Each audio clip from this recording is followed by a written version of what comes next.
Señores, vamos a hablar hoy de fiestas populares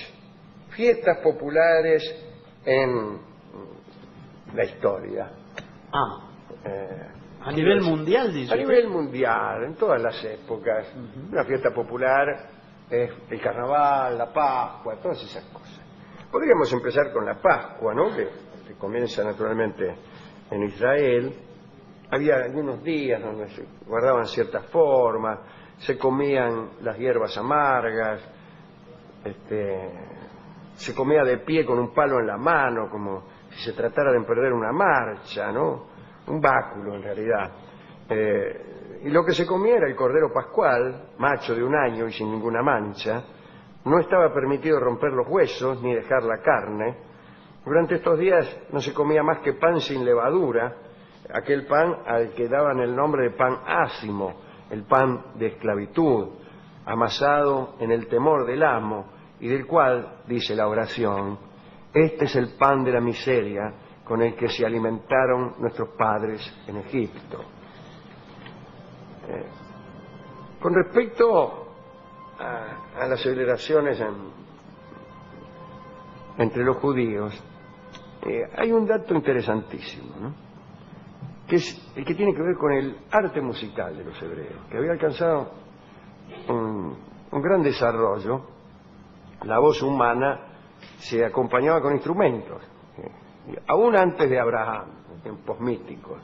Se contaba que Jubal había inventado instrumentos de cuerda y Tubal Caín, que creo que era aquel de los cuernos, hacía instrumentos de percusión. Según las escrituras, Moisés entonó el canto de acción de gracias al son de tamboriles.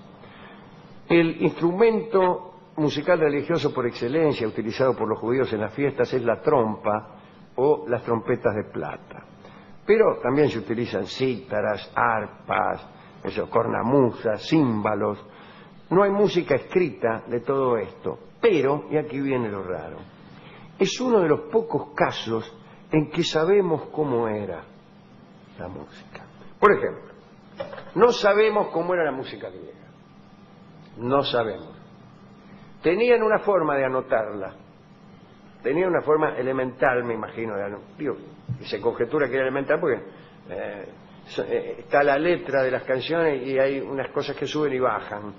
Debe ser como una ayuda de memoria, pero en ningún modo se puede saber cuánto hay que subir, cuánto hay que bajar, cuál es la duración de las figuras, etcétera. Es decir, que no sabemos cómo era la música griega. En el caso de la música judía no hay música escrita, pero hay una institución milenaria que ha atesorado, ha guardado y que ha sido conservadora en su espíritu. Entre los cristianos, por ejemplo, esa institución es la Iglesia. Y entre los judíos no ha quedado escritura musical por la sencilla causa de que no había escritura musical en aquel tiempo, pero esas canciones se conocen y se siguen cantando y son iguales o muy parecidas a como eran, porque la religión, que es conservadora, las ha guardado para nosotros hasta ahora. Es casi el único caso de música de más de 2000 años de antigüedad que sí podemos saber cómo era. Bueno, de todas las costumbres de Pascua, discúlpeme, me fui por otro lado, la más popular es una costumbre cristiana, que es la de los huevos, disculpe usted. ¿Y cuál es su historia? Lo hemos contado no hace mucho, pero lo repito. Durante mucho tiempo estuvo prohibido comer en Cuaresma no solo la carne, sino también huevos. Así que el día de Pascua la gente se apuraba a ir a bendecir una cantidad de huevos para comérselos. Los comían en familia, o si no, se los regalaban a los vecinos. Hay que decir también que muchos impuestos feudales, ya estamos hablando de la Edad Media y del cristianismo, se pagaban también en huevos. Y con frecuencia se estipulaba que estos, ¿cuáles? Los huevos, se entregarían el día de Pascua. Pasaba el recaudador de impuestos y te decían, usted está debiendo un huevo. Y es más o menos lo mismo que pasa ahora. Claro.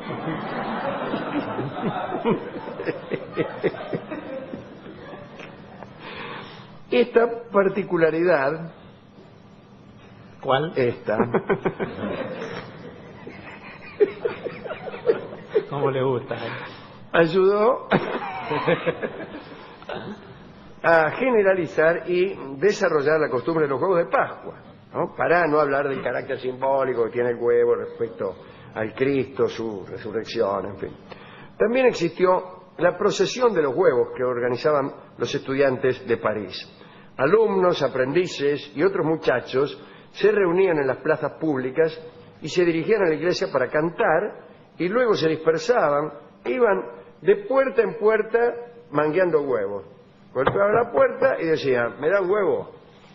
Según dicen las crónicas, estas colectas de huevos eran magníficas. La gente del pueblo llevaba los huevos en una canasta colgada del cuello. Algunas jóvenes de las castas privilegiadas se las hacían llevar por sirvientes o por perros.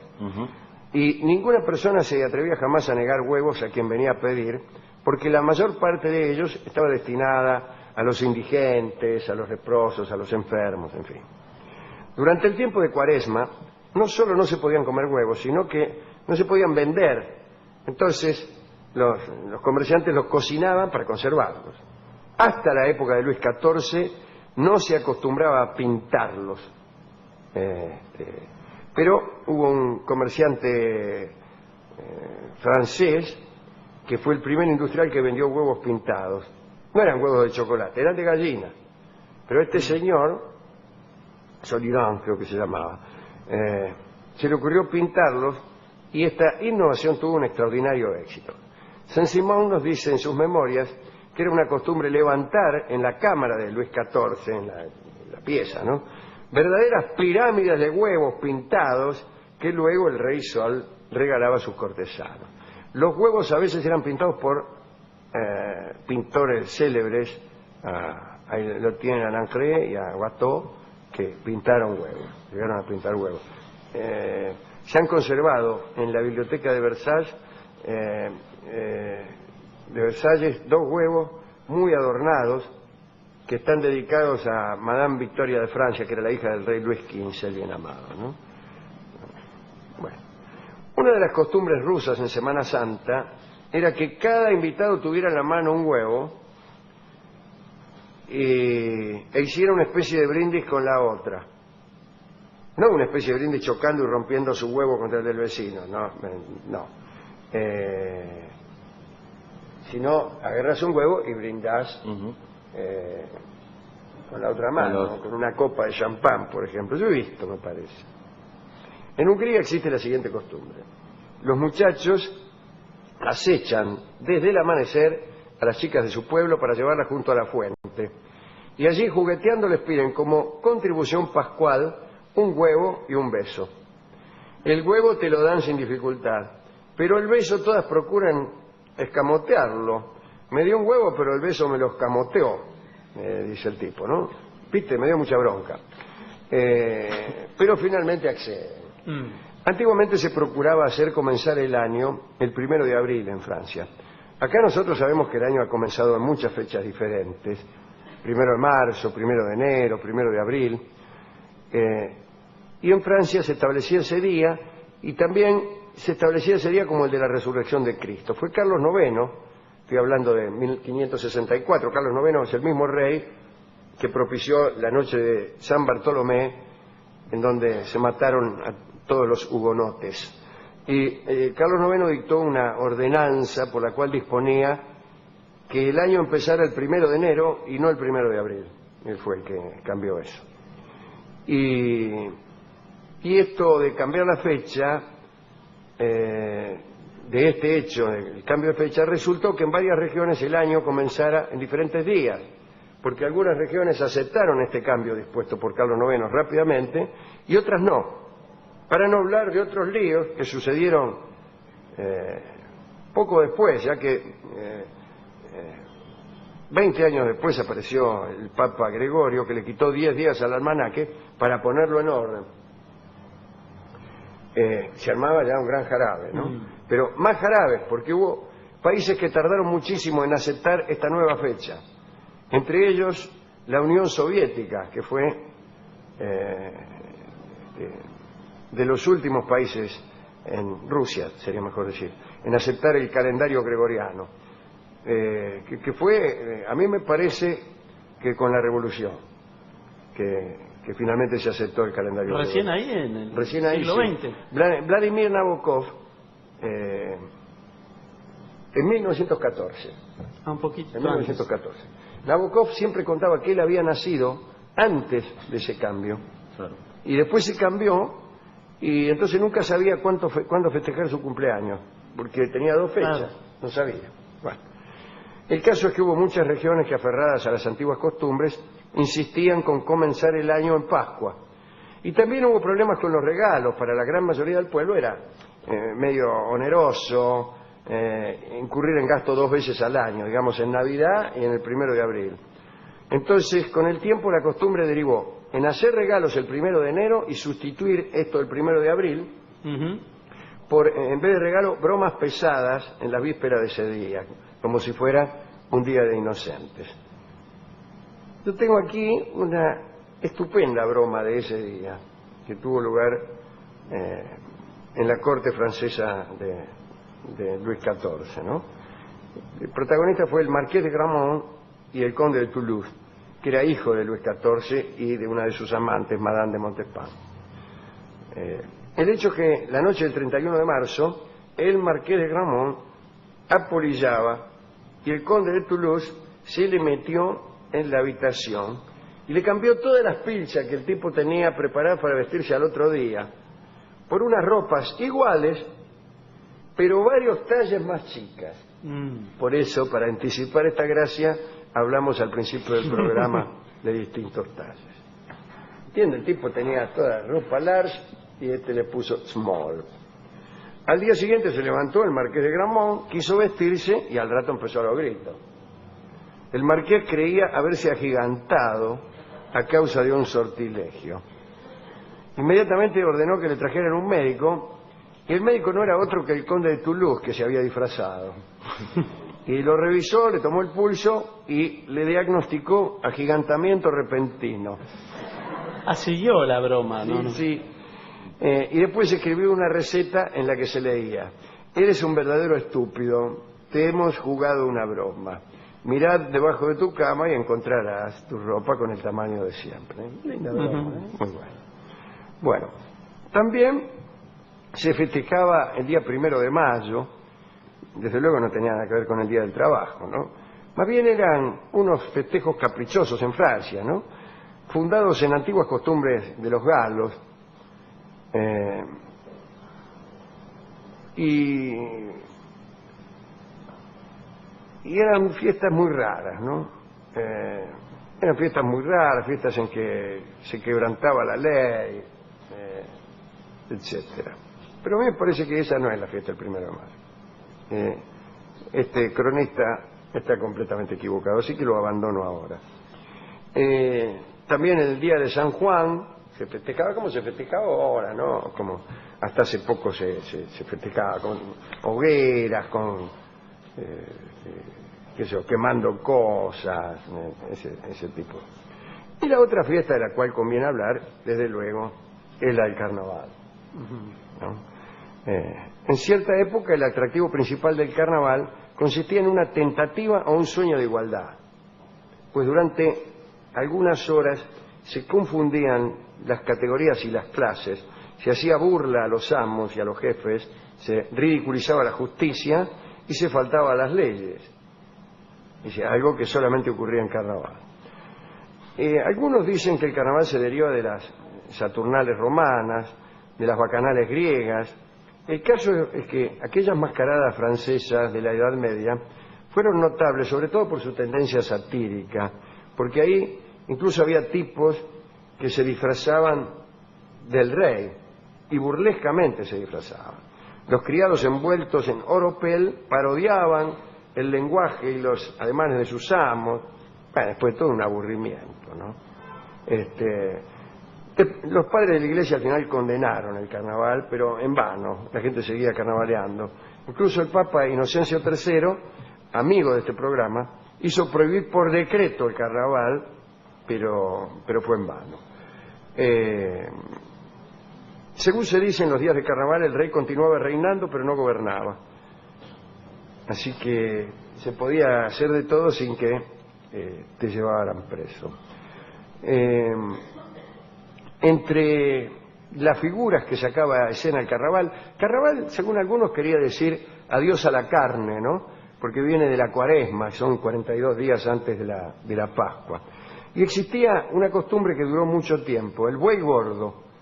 Tanto entre los egipcios como entre los griegos, la causa principal de estos festejos era honrar al buey por los servicios prestados a la agricultura por este rumiante.